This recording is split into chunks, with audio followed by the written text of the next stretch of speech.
El año 1982 fue duro para México. La crisis económica agobiaba a los mexicanos y fue en ese contexto que en el mes de agosto, en una barriada muy humilde en la colonia Bosques del Pedregal, que una mujer golpeada y sumida en la miseria tomó la peor de las decisiones. Elvira Luz Cruz, madre de 4 hijos de 6, 3, 2 años y 2 meses de edad, fue apodada la Fiera de Ajusco por una perturbadora razón. Esta es una historia de celos, pobreza, marginalidad y violencia familiar que hasta el día de hoy, a más de 4 décadas, sigue impactando.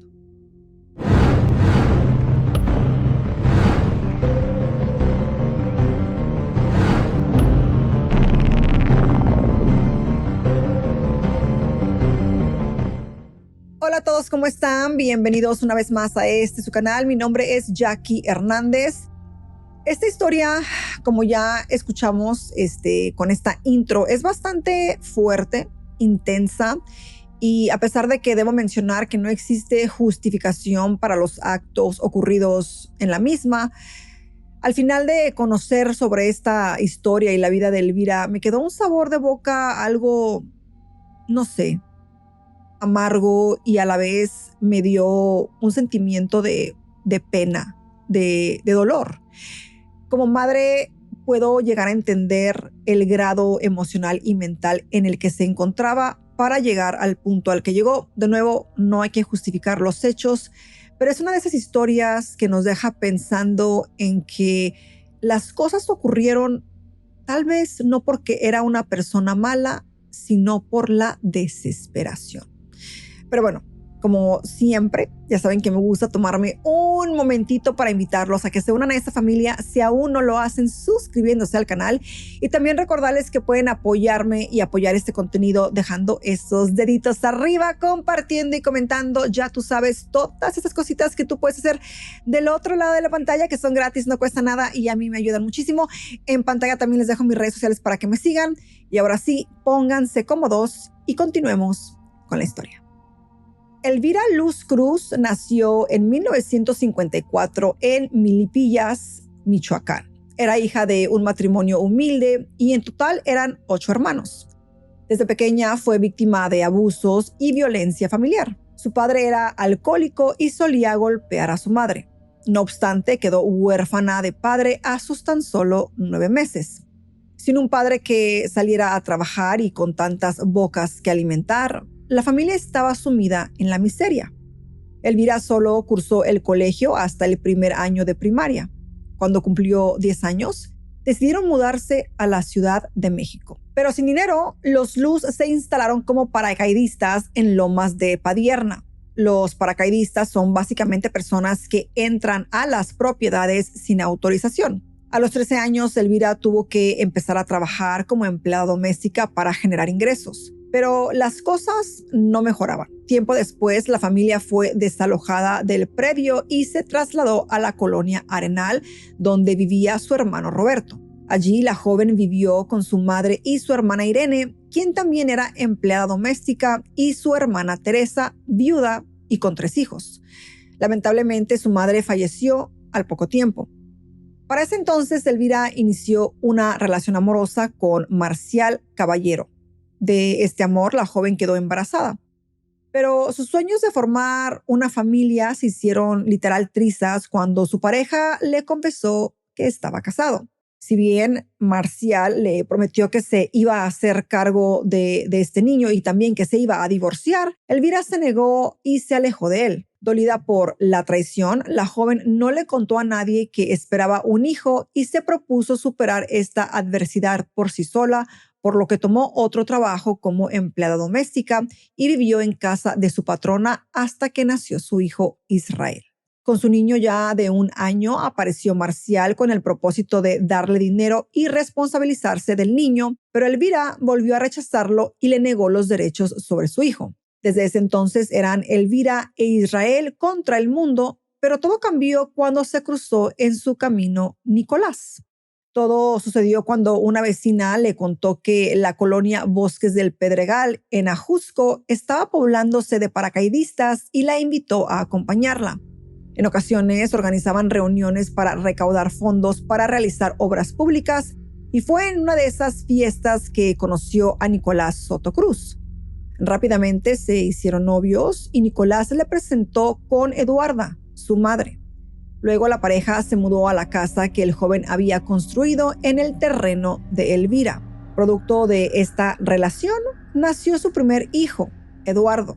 Y mientras Elvira seguía con su trabajo de empleada doméstica, dejaba a sus hijos encargados con una vecina. Cada mañana, a eso de las 5 de la mañana, Elvira se dirigía a la casa de su suegra para ayudarle a preparar el desayuno, acarrear agua y dejar todo arreglado antes de salir a trabajar. Para ese entonces, la joven estaba enamorada y todo iba viento en popa.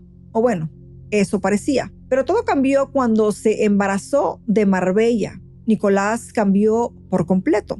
Empezó a golpearla hasta en una ocasión intentó ahorcarla con un cordón de persiana. Para ese entonces, Elvira había empezado a tomar anticonceptivos y Nicolás no tardó en recriminarle que lo hacía para poder acostarse con otros hombres. La pareja discutía con frecuencia. Nicolás se volvió cínico y le mostraba a Elvira las cartas de amor que le escribía a otras mujeres. Incluso algunas tenían el privilegio de ser presentadas a su madre, quien de hecho las trataba o les daba este lugar de nueras. El último diciembre antes de los hechos, Nicolás llevó a una mujer con quien había tenido una hija de la edad de Marbella, para ese entonces 2 años. Pero su esposo no se detuvo allí. De hecho, continuaba buscando nuevas aventuras y Elvira le dijo de buen modo que, en este punto lo mejor sería separarse, pero Nicolás no lo aceptó. Un día la mujer se cansó de los maltratos y de las infidelidades y tomó la determinación de irse a vivir a la casa de su hermana con todos sus hijos. Las cosas estaban de cierta manera mejorando, pero 3 meses después una vecina le dijo que debía regresar a la Jusco porque se iba a levantar un censo en la colonia y si no estaba presente podían quitarle el terreno. A partir de su regreso, Elvira y Nicolás volvieron a estar juntos y las discusiones también regresaron. Todo empeoró a partir de ese momento. Elvira no solo trabajaba como empleada doméstica, también vendía empanadas y bordados, mientras que Nicolás no se responsabilizaba de la manutención de sus hijos, ya que eran 4 con Israel, porque, argumentaba que a lo mejor ni eran de él. Era tan poco el dinero que entraba que Elvira tenía que pedirle prestado a los vecinos para poder alimentar a los niños. Pero llegó un momento en que ya nadie quería prestarle porque lamentablemente en algunas ocasiones pagaba y en otras no. Sus hijos lloraban y pedían comer. Elvira estaba, imagínense, desesperada y tomó una cruda decisión que acabaría con esta agonía. La mañana del 9 de agosto de 1982, al interior de su vivienda, Elvira sorprendió a su hijo mayor, Israel, por la espalda y lo ahorcó con un trapo. Lo mismo hizo con Eduardo y con Marbella. Al terminar con sus hijos más grandes, se dirigió hasta donde se encontraba la más pequeña, María de Jesús, de tan solo 9 meses. Con sus manos le tapó la boca y la nariz hasta acabar con su corta vida. Después de eso, la mujer trató de quitarse la vida ahorcándose con un cordón. Antes de los hechos, Nicolás había sacado todas sus pertenencias de su casa y se las llevó a la casa de su madre, pero olvidó su guitarra, por lo que le pidió a su madre que la fuera a buscar. Eduarda, la madre, acudió al domicilio para recoger el instrumento. Cuando entró, se encontró con el horror de que toda la familia yacía inconsciente en el suelo. Cuando Nicolás apareció, Eduarda, su madre, le dijo a gritos que Elvira había matado a los niños. Desconcertado, pero manteniendo una calma desconcertante, Nicolás le pidió a su mamá que vigilara a Elvira y se fue corriendo a la policía montada, a quienes les informó que su esposa había matado a sus hijos. Para ese entonces, una turba de vecinos había rodeado la casa, encontrándose de frente con todo este horror. Pensaban que Elvira había conseguido su cometido, irse con sus hijos, pero poco a poco comenzó a recobrar la conciencia. Cuando llegaron las autoridades, encontraron a Elvira recuperándose de una semiasfixia al colgarse con una cuerda. La mujer solo gritaba que también quería morir y les aseguró que después de haber bebido, se había quedado dormida y que cuando despertó se topó con los cadáveres de sus pequeños. A la policía le dijo que no podía recordar nada, como si en su cabeza algo se hubiera borrado, y solo habló de la enorme miseria en la que vivió desde siempre, de las malas relaciones con su pareja y con su suegra. La policía detuvo a Elvira Luz Cruz por el cuádruple crimen de sus hijos. El caso, como pueden imaginar, horrorizó a todo un país y nadie podía dejar de preguntarse ¿por qué? Hubo distintas versiones de hecho. En un primer momento, la prensa reportó que Elvira había tenido un arranque de celos, y esto, hacia su esposo, porque el padre de 3 de los niños tenía otra mujer. Los mismos medios la rebautizaron como la fiera de Ajusco. Otra de las teorías que estuvo manejando fue que mató a los niños porque no tenía manera de alimentarlos. Elvira había terminado con la vida de sus hijos porque no paraban de llorar por falta de alimentos. Ese día le habían negado un préstamo de 50 pesos para darles de comer y decidió acabar con sus vidas para que dejaran de sufrir. Mientras tanto, a Elvira le costaba declarar. No recordaba lo que había ocurrido. Ni siquiera por medio de técnicas de hipnosis lograba recordar. No obstante, dio una declaración que estremeció a todos. Estoy arrepentida de lo que hice, pero al ver llorar a mis hijos de hambre, no tener dinero para comprarles alimentos, me desesperaron. Por eso tomé la determinación de exterminarlos.